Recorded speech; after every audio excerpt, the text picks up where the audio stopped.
Hola, hola, gracias a todos por estar en un spoiler más. Este resumen es del libro 11, así que sin más que decir, pónganse cómodos y disfruten el spoiler.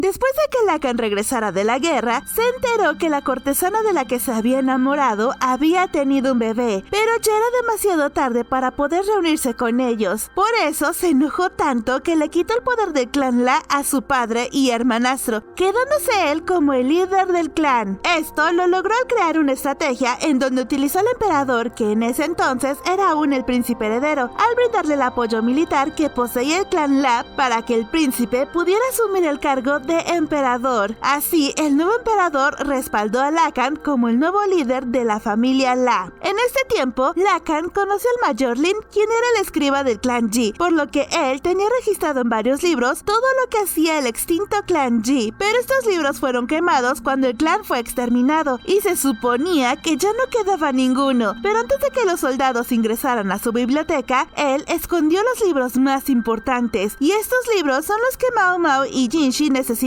para poder comprender qué había pasado con este clan y con la tribu de los lectores del viento, y así determinar si el poder de la corte se podría ver afectado. De alguna manera, Lacan sabía que su hija estaba buscando esta información, por lo que organizó un juego de shogi con el mayor Lin en persona, para que ella pudiera preguntarle. Pero desafortunadamente, por su avanzada edad, el señor Lin ahora tenía muchas lagunas mentales, y no recordaba dónde estaban escondidos los libros, pero él siempre guardaba y registraba sus partidas de shogi. Entonces, analizando los registros de las partidas de esos años, Mao Mao descubrió que las fichas retrataban un mapa en la ciudad de esos días, por lo que con la ayuda de Basen, Chue, Lee Haku y de alguna manera también Lacan, encontró la ubicación, por lo que tenían que ir a buscarlo a un santuario. Sin embargo, el supuesto asistente del señor Lin solo estaba ahí para descubrir la ubicación y una vez que la encontraron, huir con la información, pues aunque parezca que ese sujeto era el asistente personal del mayor Lin, en realidad lo habían secuestrado para estar cerca de la información que buscaba. Durante el tiempo que Jinshi estuvo en la capital occidental, Yoku-Oh, el gobernador, se sintió amenazado por el príncipe de la luna, ya que pensaba que con su belleza celestial y corazón noble, los súbditos de la capital occidental lo empezarían a querer más que a él, pues ya estaba demostrado que ante una crisis, el príncipe de la luna era mucho más capaz para manejarla. Pues con la plaga que recién había ocurrido, él desde su habitación buscó la manera y usó a su propio personal para que ayudaran a los civiles de todas las formas posibles, desde brindándoles ayuda médica, así como comida y cultivos, acciones de las que Yoku-Oh había robado el crédito, pues si la gente se enteraba que él no había hecho nada y esta ayuda venía de Jinshi, él robaría su puesto en la política. Por eso, siempre mantenía a Jinshi encerrado en su habitación y solo lo dejaba salir cuando él lo mandaba a llamar al ayuntamiento. Este hecho hizo que las personas del pueblo empezaran a desconfiar del príncipe heredero y a culparlo por la plaga de langostas que dejó en ruinas a la capital, pues ya había chismes circulando que decían que los invitados de la capital imperial habían traído la plaga. Además, criticaban la cobardía de Jinshi por mantenerse oculto, comiendo y bebiendo en su cama.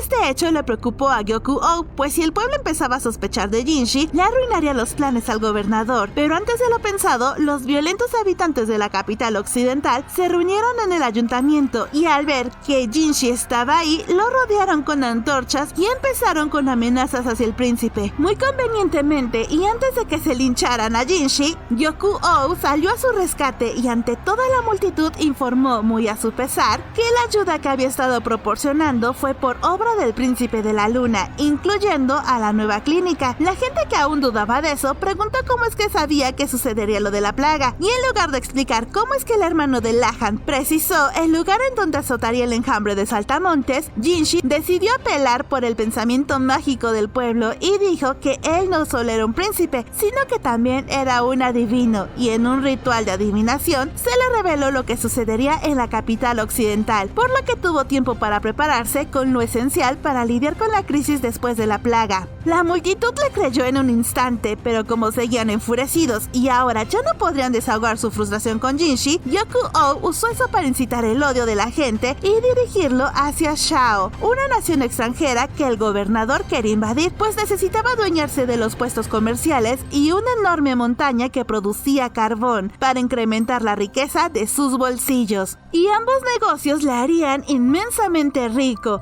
Dirigió el enfado de la gente a este país y los ciudadanos realmente empezaron a creer que la maldición de la plaga venía de Shao. Así que aprovechando este momento, Gyoku-oh le pidió a Jinshi frente a todos que usara su poder divino para realizar un ritual para bendecir a Issei, para que volviera a ser tan próspero como antes, y también para tener suerte en la batalla si es que alguna vez el pueblo tuviera que pelear. A Jinshi no le quedaba de otra más que aceptar la petición con su falsa sonrisa, pues era mucha la presión social que había en ese instante. Jinshi estaba que reventaba por el coraje y la frustración por haberse dejado manipular por Gyoku-oh, pero de alguna manera ya sabía que podría pasar algo por el estilo. Así, por ello también se trajo desde la capital imperial al ministro Liu del Ministerio de Ritos, y él sería el encargado de inventarse un ritual que convenciera a las personas que el poder mágico conjurado por el príncipe heredero protegería a Issei, mientras el pueblo se quedara asentado en esa región. Por lo contrario, si salían a iniciar una guerra a cualquier parte, ya no estarían protegidos. Así se planeó el ritual para usar esta oportunidad que el gobernador había creado para evitar que el mismo Gyoku-oh declarara la guerra a Shao al finalizar el ritual. Mientras esto sucedía, Mao Mao recordó que el año pasado una pareja rompió su compromiso de boda, pues la novia intentó fingir su suicidio ya que estaba aterrada porque después de la boda sería llevada a Shao, ya que su novio era de allí, y ella sabía que por costumbres de ese país, una vez que una mujer se casaba, su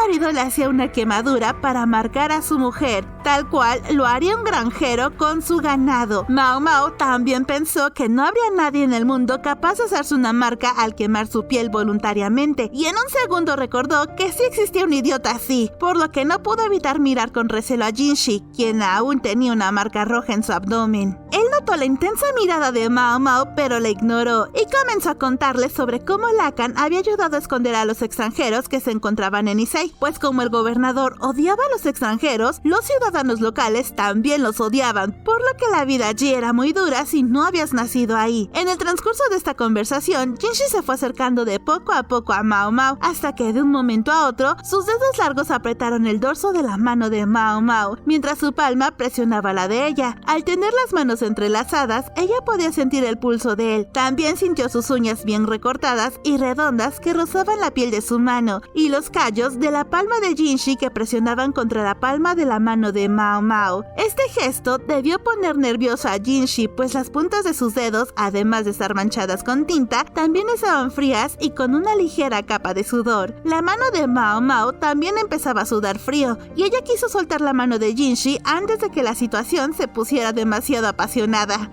Señor, ¿qué está haciendo? Ya te lo había dicho, cargando.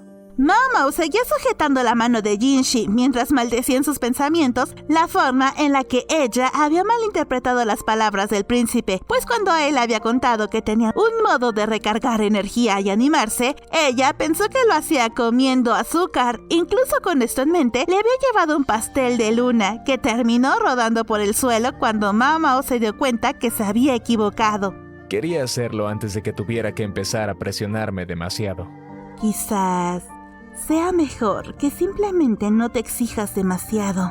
Para este punto de la conversación, el agarre de Jinshi empezaba a poner de nervios a Mao Mao, así que suspiró profundamente y trató de mantener tranquilo su ritmo cardíaco, al mismo tiempo que quería controlar el rubor de sus mejillas y el sudor de sus manos, pero su cuerpo no reaccionó como ella deseaba, pues su corazón latía tan fuerte que parecía un violento tambor que retumbaba en su pecho, y pudo sentir cómo su mano se volvía resbaladiza a causa del sudor. Además, sintió las mejillas muy calientes. Mientras Mao Mao le decía a Jinshi que las personas no iban a creer que él era un buen líder si seguía permitiendo que otro le robara el crédito de las cosas que había hecho por el pueblo, él solo sujetó más fuerte la mano de Mao Mao y luego dijo que eso no era importante para él y anunció que tenían un visitante recién llegado. La persona ingresó a la habitación y saludó cortésmente al príncipe, el cual le dio la bienvenida mientras seguía sujetando la mano de Mao Mao. Ella no podía creer que Jinshi quisiera sostener su mano todo el tiempo durante la reunión con el invitado, por lo que quiso ver el rostro del príncipe, pero no pudo hacerlo, pues la espalda de él se encontraba enfrente de ella, y también había una cortina entre Mao Mao y él, por lo que la persona recién llegada no podía adivinar que había otra persona en la habitación además de Jinshi. Como parecía que no lo iba a soltar, Mao Mao, súper nerviosa, pellizcó la mano de Jinshi para liberar su mano, y mientras el príncipe hablaba con su invitado, a Mao Mao por un momento le pareció escuchar la voz del príncipe más aguda, como en respuesta al dolor que sintió por el pellizco de Mao Mao, y es que sí tuvo que ser un fuerte pellizco para él quien apretaba tan fuerte su mano, y en un segundo la soltara. Cuando su mano por fin se liberó, la levantó para poder observarla mejor, y se dio cuenta que tenía unas marcas rojas en el dorso de su mano y murmuró: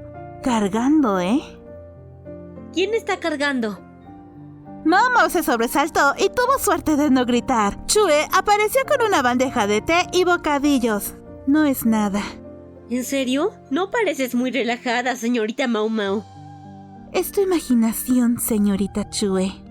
Está bien, digamos que es mi imaginación.